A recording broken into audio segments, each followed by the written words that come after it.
The number of homeless individuals in Washington, D.C. continues to increase. Where we have seen a decline in Washington, D.C. is the number of homeless families and women. And part of the reason for that is because that's where the government of the district has really focused much of their attention and resources.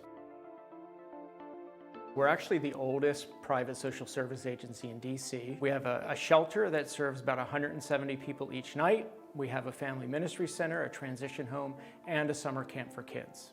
The truth is that there's a number of things that can cause homelessness in an individual. And the things that most folks know about things like mental illness and drug or alcohol abuse absolutely are a significant factor in causing somebody to be homeless. So those are two big things. It's also true that lack of affordable housing impacts homelessness in this country, particularly Washington, D.C. But then there's other things that cause it as well. There are people who have simply made a lifetime of bad decisions. And those bad decisions eventually catch up with you.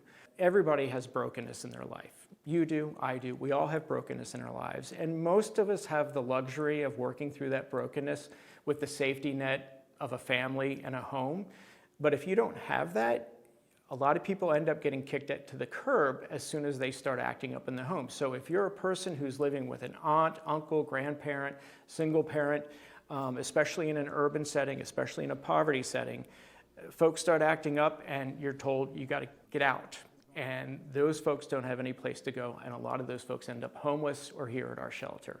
But it's an oversimplification of the problem to say that putting a roof over somebody's head, creating more housing, is the solution to homelessness. Because there's not just a homelessness crisis in this country, there's also a crisis of mental health, and there's also a crisis of drug and alcohol addiction. All of those things work together. I mean, I think oftentimes people are quick to default to homelessness people are lazy and that's why they're on the street. And, you know, to be honest, I'm not going to say that that's never true.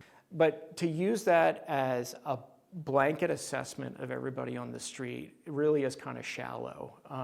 And I understand that not every business person walking down the street is going to take the time to get to know a person's story.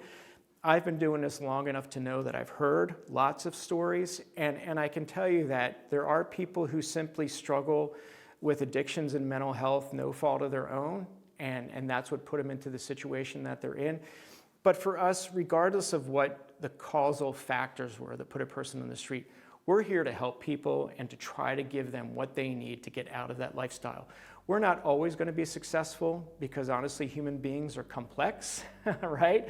But we're either going to work to get that person out of here and living independent or semi-independently, or we're going to do the best to make sure they have the best life possible, whether they are here at this shelter long-term or somewhere else. I'm thinking of somebody like Roy Stevenson. Roy came here years ago. He was an alcoholic, homeless, had all kinds of problems. Roy worked with us through the program, and now Roy is out of here. He has his own house, he has a job, he's married, he's doing great. A guy by the name of Sean Chin, the same thing, came here, had addiction issues, was homeless.